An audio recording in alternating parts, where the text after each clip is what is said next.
Mr. العطيات. He will discuss the corruption situation in Jordan. Thank you.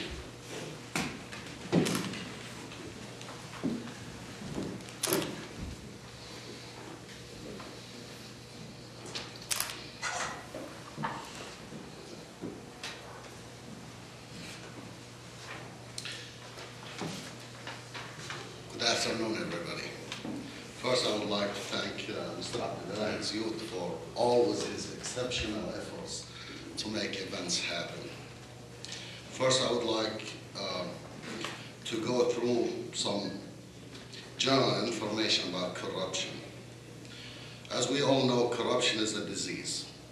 It's a cancer that eats into the cultural and political and economic fabrics of society and destroys the functioning of vital organs.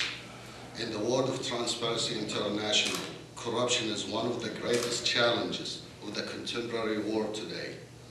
It undermines good governance, fundamentally distorts public policy, leads to the misallocation of resources, harms the private sector and private sector development, and particularly hurt the poor. Corruption, also defined as the abuse of public power for personal ends, has always existed. During recent decades, however, it has grown both in terms of geographic and extent of intensity. Since the mid-1970s, it has infiltrated virtually every country in the world. Corruption has been the subject of substantial amount of the rising and impartial research over the last 30 years. And this has produced a bewildering array of alternative explanations, typologies, and remedies. However, as an extensively applied notion in both politics and social sciences, corruption is being used rather haphazardly. Corruption is understood as everything from the paying of bribes to a civil servant in return for some favors and the theft of public purses, to a wide range of dubious economic and political practices in which politicians and bureaucrats enrich themselves in any abusive use of public power to personal end. Besides corruption in itself, many-faced phenomena, and the concept of corruption contains too many connotations to be analytically, functionally, without a closer definition. The forms of corruption include bribery, extortion, cronyism, nepotism, patronage, graft, and embezzlement. Unfortunately, in Jordan, we reach a different level of corruption. The level where the highest echelons of the government also take advantage from corruption or embezzlement from the state's treasury. It's sometimes referred to with the neologism kleptocracy. I hope I pronounced it right. Kleptocracy, which is literally mean the rule of thieves. That's what we have in Jordan.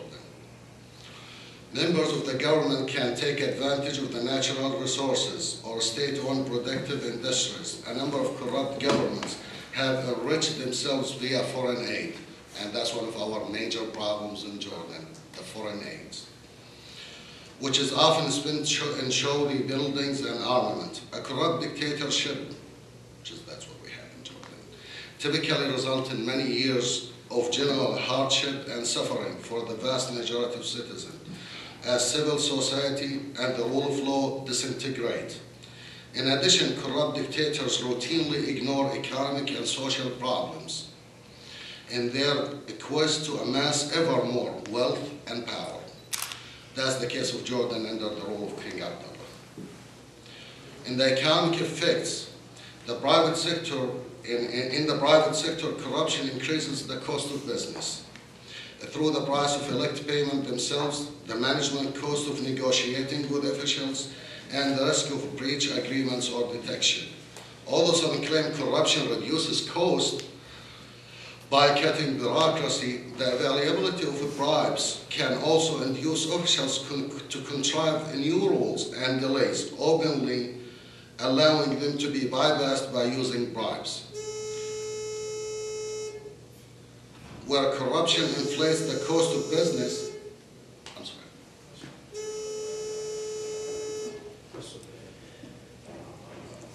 It also distorts the playing field, shielding firms with connections from competition and thereby sustain inefficient firms. In measuring corruption, statistically it's difficult, if it's not impossible. It's too hard to prove corruption. We've been studying Jordan for the last 5 years. With every number, we're trying to follow the trail. We get to the end road. There's no trail of numbers. But we'll take some measuring here. Transparency International, which is an anti-corruption NGO, pioneered the field with the Corruption Perception Index, first released in 1995. A Corruption Perception Index, CPI, a global corruption parameter, and a bribe payer index, looking at the willingness of the foreign firms to pay bribes in a certain country. The Corruption Perception Index is the best known of these metrics, though it has drawn much criticism and may be declining in influence. Transparency International Corruption Perception Index report of 183 countries, which has released recently, shows that Jordan fell to the 56th place with an integrity score of 4.5. The scale is 0 to 10.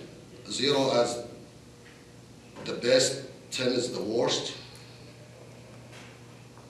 I'm sorry. 0 is the highly corrupted, 10 is the best. Jordan scored 4.5, which is in general sense failed.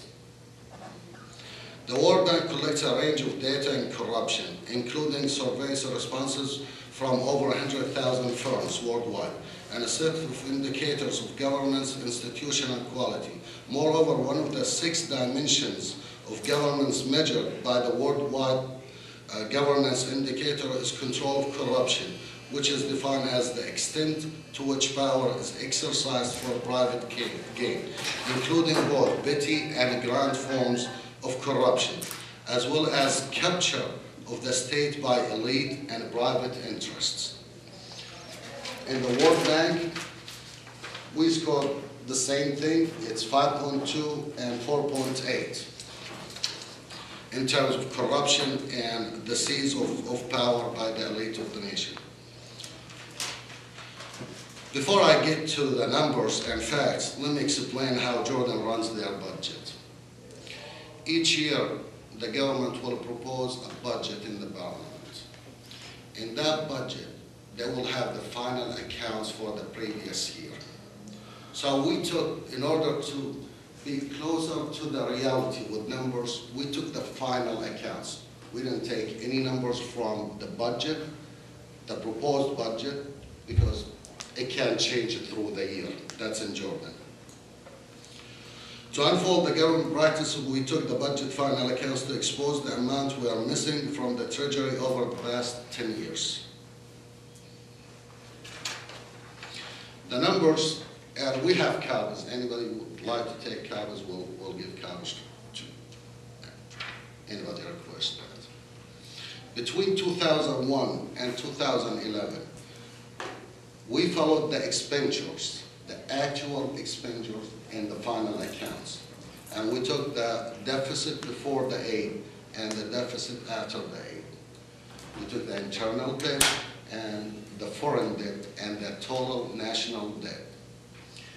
In the last 10 years, our deficit after aid was $8.039 billion versus our debt increased by $10 billion, $440 million, with a difference of $2.4 billion that never get to any accounting in the government. In 2004, or in 2002, we started the program of privatization, the government selling its own assets. By 2004, we had close to $800 million. They decided to create a fund, the Upcoming Generation Fund. In 2004, the government proposed to use $600 million out of that fund to pay some foreign debt. And we followed those numbers. In 2004, our foreign debt decreased by $547 million. But at the same time, in the same exact month, our internal debt increased by $530 million. What actually being paid out the upcoming generations fund was $17 million. And $530 million, it's gone. We couldn't follow it. What happened to it? The same story repeated in a larger scale in 2008. Under the government of Mohammed al-Dahabi, the government proposed to use $2.1 billion. Now, by 2008, the total fund of the privatization project was $3.1 billion. In 2008, the government proposed to use $2.1 billion to pay off some debt from Paris Club. They did. The surprising, our internal debt for the same exact month increased by $2.1 billion, the same exact amount. And the money from the upcoming generation fund, it's gone. By 2008, the money we're missing from the budget was $6.9 billion. That's numbers we couldn't find anywhere. Right here, I want to mention something regarding the foreign aid. We have 3 entities in Jordan dealing with the money aspect in the budget. We have the planning ministry, which is the one who signed the agreements with the foreign governments to receive the aid from those governments under whatever name. The second entity is the financial ministry, which is the ones that deal with the numbers. The last entity is the central bank. Now, with a common sense, if I give Abdullah $1 and tell him he's from the planning ministry, and tell him, give it to Mr. Stephen, he's from the financial ministry, and Mr. Abdul Salam in the central bank, that $1, each member, when he gives accounting to me, is supposed to have that $1. Same as Stephen, same as Abdul Salam. That's not the case in Jordan. Through the last 10 years, none of those 3 entities' numbers ever matched. Ever. Not for one single instance. We had to dismiss too many numbers. I'm a lawyer by education. I study law, I have a master's degree in law. And we have a theory that it's not what you know, it's what you can prove. We have to dismiss so many numbers because we couldn't follow the train. The government, they have so coherent ways and methods of calculations that we couldn't even decode it. So we have to dismiss the whole number. Now when we say by 2008 was the missing is $6.9 billion, that's what we could prove. And imagine what we couldn't. In 2011, this is the last numbers. The government up to this day, they say in our foreign aid we received was $4.6 million, or $406 million. Up to this day. And we have the final accounting in January. The final accounting, it goes up to October 31st of the previous year. That's the final accounting. In January, they stated that our foreign aid was $406 million.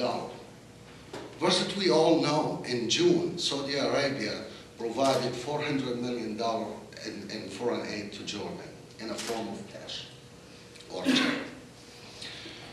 In July of 2011, Saudi Arabia provided another $1 billion. Those numbers, $1.4 billion, we couldn't find it anywhere in the government numbers up to this day. We talk about 7 months, and still we couldn't find those numbers anywhere. And that will increase the number to $7.4 billion in the last 10 years that's missing, that we could follow the trail and prove it by numbers, by the government numbers, not ours. The numbers the actual number is much